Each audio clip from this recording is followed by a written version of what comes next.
Welcome to Tales from the Bridge. My name is Tristan. I am James. My name is Sam. And I'm Kevin. And we've got some great things to talk about today on the show. I'm going to start us off by talking about a really interesting topic related to science fiction, science fact. Instead of our usual "What else have we been reading" segment, we're going to do a shallow dive into Andor, the second season of which is now fully uploaded onto Disney Plus and is taking the world by storm. So we can't miss that opportunity to talk about Star Wars Andor. And we've also got our book of the month. And if you remember, it was Infinity Gate by M.R. Carey. And make sure you stick around for the end of the episode because I'm going to be telling everybody what we're reading for next month, and it's a good one. And as always, subscribe, follow, download our episodes. We've got lots coming on Tales from the Bridge. And thank you for joining us today.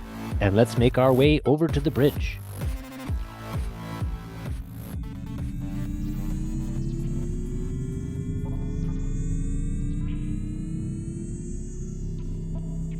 You know how we often talk about neural connections to computers, like brain implant stuff like Neuralink and some of these other companies that are trying to make it so you don't need to use a keyboard to be able to interface with the computer.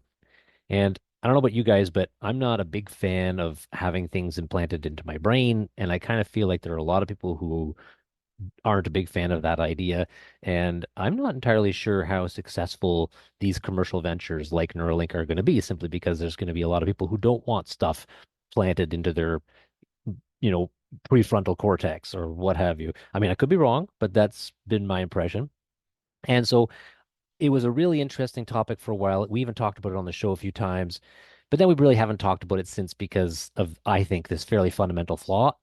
Um, but what if you could do that or something similar without putting anything into your brain? And I don't know, we've talked about this. I've read about this in sci-fi. Putting electrodes on your head and you're able, or even having some type of thing that sits somewhere on your person and it's able to read your mind. Well, it turns out we're kind of getting there. There's this organization in Australia at the University of Technology, Sydney. There's a research lab called the Human-Centric Artificial Intelligence Center. And a group of researchers fairly recently, over the last couple of years, have been doing this really cool thing where they put an EEG, an electroencephalogram, onto your head. So these are those things you sometimes see where there are little electrodes that go around your head, and it's over top of your hair. You don't have to take your hair off, like sometimes EEGs require a very good connection to the brain. But apparently this is an over-the-hair EEG that can read text that you're reading. So if you can believe it, it's, I think, kind of what Neuralink is trying to do, helping people to be able to connect to computers and use computers without having to move a joystick or use a keyboard. So these folks are doing it with this old technology. EEGs have been around forever and a day, right? Like the sensitivity of them are pretty good, but they're not excellent. But the secret sauce, the reason they're able to make it work is that they're using AI to learn people's reading, what their brainwaves are doing from outside of their skull while they're reading. So what they did, so I thought that was pretty cool. What they did is they trained 20 AI on 29 different people who were reading text on a screen. So a word would show up on the screen, and then as that word shows up and the person reads it, the EEG looks at the brain waves and it learns from that, and it goes through sequentially as you're reading. And what's and then they're able to predict once you're reading what it is that you're reading just by reading your brain waves, and they're able to do it with something like 60% accuracy, which doesn't sound great. And in fact, it isn't great. But I've never even heard of this before. Totally blew me away. And the cherry on top, the thing that I thought was really cool, is that it's not, in fact, individualized training. So it's not like it's being learned. It's not like it's reading my brain and able to read just my brain. It can generalize. So somebody who has never been on the system before can put the EEG on, read words on the screen, and it can read their brains, people that it's never even seen before, at a 60% accuracy rate. And this is non-commercialized, it's totally just research-based, but I feel like in a few years we're going to have this type of capability. So imagine people who are like locked in and unable to speak, but they are able to read. It opens up a lot of possibilities for people who previously couldn't do this, or maybe even people just want to control their mobile phone. So big difference from Neuralink because you don't have to implant anything in your brain, uses AI to train it, and it doesn't require any calibration or individualized training to work. So super cool tech, I thought. Seemed very sci-fi to me. My first thought on hearing about that, Kevin, is it reminds me, and it is potentially really cool. I don't know if you remember from 1995, and I only know that because I'm looking at the Wikipedia page, but there was a film called Strange Days, written by James Cameron and directed by That's Catherine Catherine Bigelow. Bigelow. Yeah. And I remember going to see it because it was like, we were leading up to the, pre-millennium hysteria, and everyone was, fin de siècle, or if I'm saying that properly, anxiety that was gripping the world. And there was a similar technology in that. And I'm just looking it up here to see exactly what it was called because that was a long time ago. Oh, yeah, it was the SQUID superconducting quantum interference device, an illegal electronic device that records memories and physical sensations. Just what you were describing reminded me of that. And the plot, as far as I recalled, of the film uh, had many twists and turns, but one of them was about someone was wearing this, I believe, while they witnessed a murder or something like that. I Gosh, think I no, kind of I want to. think they were murdered. We So were you murdered. Is you that right? experienced you experienced being murdered. So it was not okay. Yeah. So I think along with all the mundane, and I use quotes for mundane because I think they're extraordinary potential uses for tech like this, and of course abuses as well.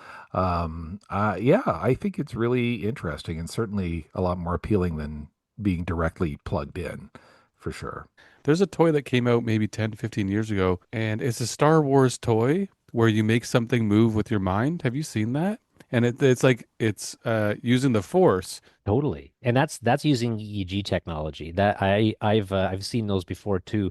I don't remember that one specifically, but James, I do remember that movie, and I remember the squids, and I remember that really sitting in my brain as a pretty awesome sci-fi trope. And that certainly came to mind when I was thinking about this one. It's really weird. If you could take this technology and stand back with some type of like a I don't know, like a gun that can detect other people's brains, you could wait for them to enter a code in at their uh, at the ATM, and you might be able to record the numbers that they're saying in their brain as they're entering it.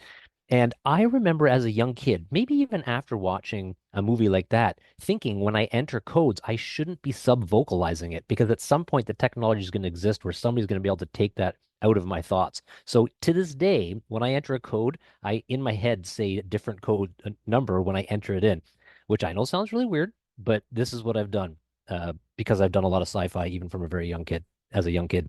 Can I just alert our viewers to the purely special mind and capabilities in Kevin, from the hottest of hot sauces having almost no effect on the man to be able to think of a four number pin, say, and yet type in another pin number. Yeah. So I feel like science has missed an opportunity with you, Kevin, and they need to catch up and they need to find you. Please reach out. I will give you his address. Uh, And that's then I'll do a incredible. poor job. That's what I'll do. But I can Yeah, speculate with the best of them. I like yeah, it's the privacy thing that I get hung up on. I can see it's one, yeah, like do the benefits outweigh the costs? I don't know. I don't know that the answer to that question. That's sort of what, and that's the question that pops up into my mind when I hear this. I think that how cool is that? I could see of plenty of really interesting and positive uses for it, and do I feel like there's an equal amount or more negative uses to it? Like what outweighs the other? That's I think my only thing like it does come down to just because you can should you, right? And I feel we're treading a bit into that territory because I'm sure there's something I'm not thinking of, right? Like or that we're not, or the inventors, and we could go through all of these test studies and all. You could probably go through a whole bunch of stuff, put it out there, and someone will think of a terrible way to use it that we didn't think of. Or maybe ideally the opposite. If someone comes like, you know what we could do? We could like solve this major global issue with this thing, and here's how. I don't know. I feel like I shouldn't even comment. It's I beyond. think that you just need to try the Star Wars Science Force Trainer 2 brain sensing hologram electronic game, and then you'll change your mind, okay? Fair, fair. Yeah. Well, and Kevin, what you said too about the sort of, I'm imagining that parabolic mic thought reader, as you're standing at your ATM, and wouldn't the wouldn't the irony be delicious if the prevention for that was a tinfoil hat?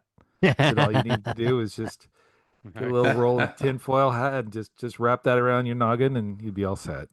Oh my gosh, that is absolutely brilliant, James. Just need our tinfoil hats. Okay, so usually in the episode, this is where we would talk about what other things we've been reading on top of our book of the month or other properties that we've been, watching or consuming. But we would be remiss if we didn't take an opportunity to talk about Andor, the latest in the Star Wars television oeuvre. Um, and if you're paying attention at all to what's been going on with this show, you know that it's being a massive hit, super critically acclaimed. It's what people claim to have wanted for years, devoid of Skywalkers and lightsabers and Jedi Knights, grounded and gritty. And I remember, I think we spoke about this a while ago, and people were calling it, the best Star Wars, and I sort of when the show first came out, as much as I liked it, I took a little exception to that because to me, Star Wars should be fun as well as everything else that it is, and Andor is fun, but not in great amounts. However, after watching season two and getting to the end of this series, it's extraordinary. I am in hook, line, and sinker, and I don't know what you guys think, but I would love to just chat about the basics of the show now because it's so fresh, and then I think we should do a full episode later on at some point. But you know. I know at least a few of us have watched it. So, Sam, what do you think? What's your takeaway? I have a background in art history, and one of my favorite movements is social realism. And for me, Andor represented a kind of televised act of social realism, and I really felt like I saw something that kind of shook me in a way. Now, social realism, for those who don't know, is art movement that became big during the Great Depression and Spanish Civil War. So think like Frida Kahlo, Diego Rivera, or Grant Wood. They portrayed the realities of the working class with a criticism to the system that kept them there. And Andor, in that respect, is the perfect show for the time that we're living in now. This sort of period of unpredictability that I think someone from the 1930s would feel right at home in.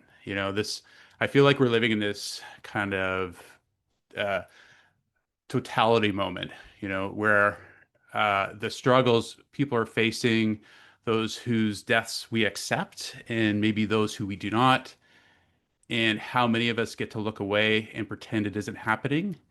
Um, because if you ever thought you could really be a rebel, watch Andor. It showed me that, like, man, at my age, with the comforts that I'm used to, that I might not and presently do not do much to resist tyranny. If I post stuff online, sure. But that depends on the proximity of the stormtroopers, right? Like, and that was a sobering realization for me.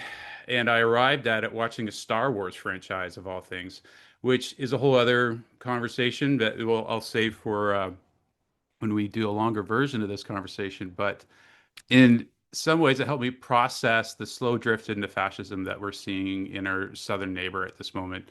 I think in Andor, we see this sort of quiet collaboration from most people who are hoping to maintain some kind of status quo.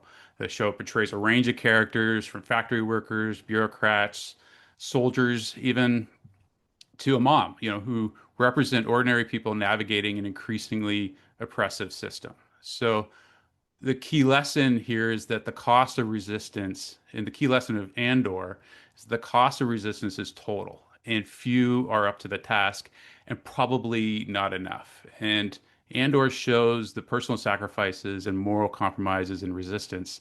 I think it's a more authentic portrayal of rebellion than the standard heroic narrative that we're used to, which was the original Star Wars narrative. If the original trilogy was a reflection of its time, we should be, I think, gravely concerned that this new updated origin story is a reflection of ours. So, anyways, that's my take on it. And I say watch it twice. That last season really kind of brought it home for me. And also a little bit of props for, I can't believe I'm saying this, but to Disney for making this show, or at least saying let's give this one a shot. I wonder if you went back 4 years before the first season came out and before a few of these other shows were just in the planning stages, if they would have said, who's the most, which one's the most popular? I imagine that everyone's money would have been on anyone involving Jedi, or anyone involving the history of Jedi, or Skywalker stuff, Obi-Wan. Because I didn't finish, I don't think I finished any of them. I know you guys have said a few of them are fun. Um, but I'm just not too drawn. But this Andor one, which does, like you said, I think both James and Sammy both said, no Jedi, no Skywalkers. But how is that why is that the best Star Wars then? Because it's just done really, really well. So props to Disney for saying, let's do this one and try something different. Because I don't think anyone predicted that this would be their strongest Star Wars show, at least by reviews. Yeah, it's the a lot of people are talking about this as the prequels we should have had, but I think they showed up at the right time, right? At least you get two choices, and it's you're right, it's still fun. There's still a Star Wars fun to it, and anyone who's been listening to the show knows I've been enjoying all of the Star Wars properties because that's what I'm there for. I'm there to sort of relive a little bit of childhood and watch where the story goes. Anything happening in that universe, I'm game for. And that's sort of why I'm there. It's like an amusement park on TV. So for this to come through and hit me in the way it did, I was very surprised and pleasantly so, and a little abashed and a little like I said, it's not often that something out of Disney kind of shakes you a little bit, and that makes you ask yourself, or made me ask myself, a kind of uncomfortable question to which I only had an uncomfortable answer. But It is uncomfortable when we all realize we're not doing much to upend tyranny. It is a true statement that many of us do not do that. so this month we read Infinity Gate by M.R. Carey. So this is the first book in the Pan Dominion series, introducing a multiversal conflict between humans and AI across multiple realities of Earth. Story kind of has it all: interdimensional travel, an apocalypse, AI, alien invaders, some Starship Trooper types. For you hard science folks, there's even some quantum theory. Um, so it kind of has it all. And the author, Carey, has a lot of screen credits in film and television, and this certainly comes through in the style for me. And I would love to see this on screen, but it's tough for me to imagine the service or executive producer who would be able to take something like this with this much imagination on. Hopefully, I'm wrong, and I'm going to make another leap and say that this kind of read like someone who had a cool idea and decided to have fun with it and just let their imagination go for a romp and not worry about getting an option. I've totally invented that narrative, so don't take that to heart. I'm sure Carrie would welcome a Netflix deal, but there is a certain abandon to the writing style that I wasn't expecting from an author with these sort of credits. So lots of fun, and it's the summer, so take it to the beach or the cottage and enjoy. I had a lot of fun with this one. I don't know, but I'm curious to hear what you guys thought. All right. So I loved this book, Sam. You can always tell whether or not I liked a book if there's another one in the series, whether I read it as well. And immediately after finishing Infinity Gate, I wound up reading the second book in the duology, Echo of Worlds. And I liked it for a number of reasons. One of the reasons was there's something about good contemporary sci-fi where it surprises you. And this was a very character-based story, even though the ideas were also awesome. And just without giving any spoilers, uh, I'm going to give an example of some of the characters for those of you who have not read it. There's one of the main characters. Her name is Hadiz, and she's a scientist. She does all sorts of cool things. But she actually, she's human, and she's a human from a fairly adjacent world to ours. And but then she also becomes an AI. And then there's this guy named Essien who is from another world that's fairly adjacent to ours, and he's human. But then there's somebody named Topaz Tourmaline Five Hills. That's like a rabbit creature that is really endearing and people seem to really like. Moon Sustenti is a cat-like tiger creature that is like a super warrior. And then I think Vemet is a hedgehog creature. And it sounds absurd, but M.R. Carey, the author, manages to kind of tie them all together. And that's not even to mention the other AI characters like Rupshi and Dulcimer. And I won't even talk about the biggest of all of the characters that's talked about in it. So I just wanted to paint that picture of all these characters, and they're all endearing, and we all like them. They all play their part, and it doesn't seem weird that Vemet is a hedgehog creature or that Topaz Tourmaline is a rabbit creature. It plays into the plot perfectly. So yeah, I liked it and I recommend it. I think that it probably would have been a good idea for me to read this one instead of listen. I found listening a little bit difficult at times because it is complex. It is a hard science fiction, but it's also a hard science fiction written book that is very fantastical. How we just jump into these other worlds and have these amazing creatures. The plot wasn't super clear for to me for listening, so maybe it was me at the time. But I followed it. I understood what was going on, but I and I'm not gonna. I don't mean to come down too hard on what you were just saying, Kevin. I did not warm up to any character at all. I found these. I did like the characters. They were. There was even a couple characters that I didn't like. Like I was like, what? Like, are you gonna? Is there gonna be some retribution for you? And there wasn't. I mean, Hadaz was endearing because she's seems pretty sweet, and she accidentally opened up this whole thing, right? And was just trying to fix it. And her AI friend, Rupshi, Oopsie. yeah, was what also had more character than I felt some of the other ones. I thought the description of their characters. I don't know. I just didn't see many characters. They were just names and then things that they did and stuff. I didn't. There was nothing that made them too different for me. Maybe that was, and I'm gonna again say maybe that's because I was listening and a lot just kind of buzzed by me too quick because it was a very busy book. There's a lot going on, very busy. If I could go back, I would have read this instead of listened because I think I missed a lot, and the amount of the way that you guys have described it is very different than my experience. So yeah, I think listening was a bit tricky. A lot of it just did not. Not that the book is not memorable, it's that I cannot remember a lot of it, and that very rarely happens with the books. I usually hold on to the books pretty well, so I'm not sure what happened. There were a few concepts that I liked, like just the what's the number between one and two, and finding that the infinity within the what you think would be a whole number. I liked how Carey explained infinities. That was neat, and a few other concepts. But overall, it just didn't stick with me. Now that we're a month or so later, it just I'm not there with like you guys. I think memorability is a good metric of whether or not a book was good for you. And if you don't remember much about it, then to me that tells you something that it didn't stick with you. And Mhm. I also have to say that because I read the first and the second book, it is that much more memorable for me. And the second book is more action packed. So it's a I think it's a better book personally. My reaction is kind of similar to yours, Tristan, in a way. I actually did like this book on sort of a micro level, but not so much on the macro.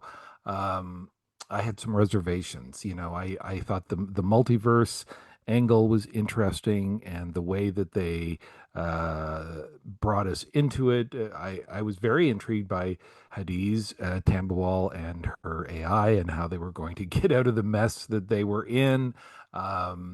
And I thought that it was very descriptive and very, there was a lot of drama and pressure in her storyline at first. Um, but then, and this is where my main criticism comes in, is that I felt like her story got dropped, and then it went in service of many multiple POVs in this story, and I think, I've often been told, multiple POVs can be a killer for a book, and I found it kind of did that to me. Things scattered out a bit for me, that as we dove into Essian's story and then Topaz's story and then even Vemet and Moon's story. And then even there was a kind of a mystery narrator that I'm not sure that we got um, identified in the first book. Was I, that I found Paz? myself I Paz? don't think it Because was I'm Paz. because I'm No, like, who the because we heck is had Paz Paz's then? POV. I Yeah, thought it right. was Rupshi maybe, or maybe another AI. But for me, it just scattered. I mean, eventually it sort of came together, and things, storylines started to merge and came together. But eventually, or at a certain point before that happened, I was like, oh, what happened to Hadiz? What happened to Essien? And do I even care now? Because we had did a deep dive into these other characters. So, um, again, it worked for you guys, and I respect your tastes in these kind of things. Um, Certain things about the book, like I did enjoy his sort of detail and the language. It was well written, and I liked the little touches about how, you know on one of the parallel worlds, it was George Lucas's Space Empire movie as opposed to Star Wars. Just those little bits of flavor thrown in were good. And the descriptions of the parallel worlds were enough to suggest a certain amount of familiarity and comfort, that you could imagine feeling, but at the same time, discomfort with the details that were off, kind of like in a dream where the sky is purple or something, where it feels so familiar, but it's not quite home. So that was great. I do have to admit that at a certain point, there was a big action packed scene where Paz, without giving away too much, was on the run from the cello trooper. And in my head, then popped the image of Officer Judy Hopps from Zootopia, this bunny rabbit in action. And from there, I couldn't help but imagine the Zootopia characters and the Pixar style, with all of these different evolutionary paths that we had been given in this book. So that's just my brain, but that's maybe not a bad thing because I like Zootopia. But yeah, and then I felt the ending too. It's interesting that it's a duology, because also felt like the end of this book wasn't really an end. It was a setup for a second book, and I felt a little unsatisfied with the ending of this, when I wanted there, even though it was a big action sequence and there was big stuff happening, it just didn't give me any kind of a satisfying ending, in the way that, again, say A New Hope gives us a satisfying ending, but there's still space for sequels. So yeah, again, I liked it, but just wish that it had been a little different. And I can 100% see it. If that network executive can be convinced, I can 100% see it is either a I can see it as an anime of all things, with the crazy animal characters and that kind of thing. But yeah, I would give the second book a chance if, as you say, Kevin, it wraps things up a little more completely and serves as a better climax. Then I could see myself giving it a try, because I did like Topaz, and I liked her dilemma, and I liked Hadiz quite a bit. I thought she was a great character. So, to each their own.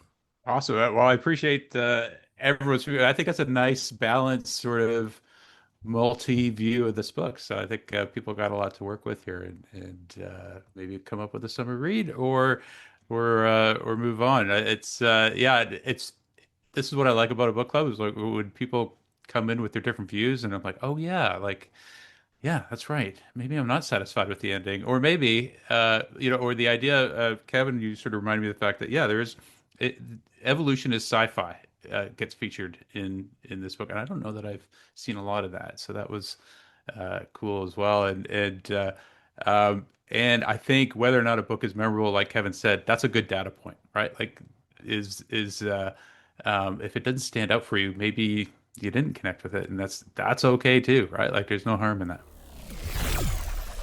Well, I tell you, I was thinking a lot about what we should be reading, and there's what I want us to read, and then there's what I think we should read. And it's the summer. We need something light. We nothing too heavy right now.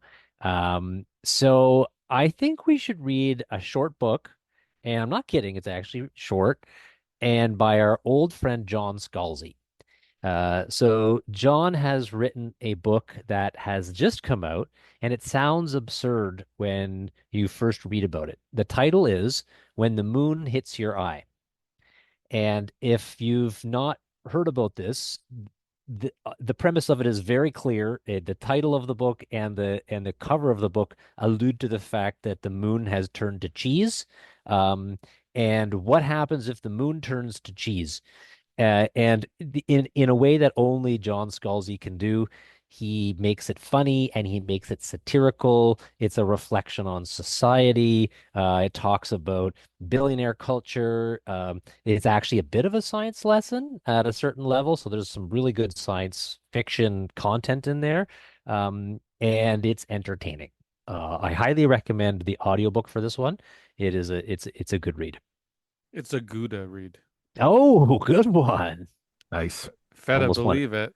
So Kevin, what was the other? I feel like you were heavily Yeah, leaning where you, towards you the you threatened something yeah, else. you were like gonna like make us read the Bible or something, right? I was up until we started our recording going to get us to read Matter by Ian M. Banks, which is the eighth book in the Culture series, and it was 2008 book, and it is an excellent culture book, and we haven't done many of those on this before. However, it is very long, and I think it might be too much for the summer, so I decided to go the opposite end of the spectrum. John Scalzi, When the Moon Hits Your Eye.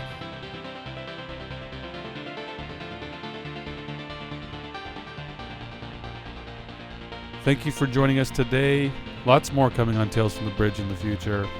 We appreciate you. Until next time.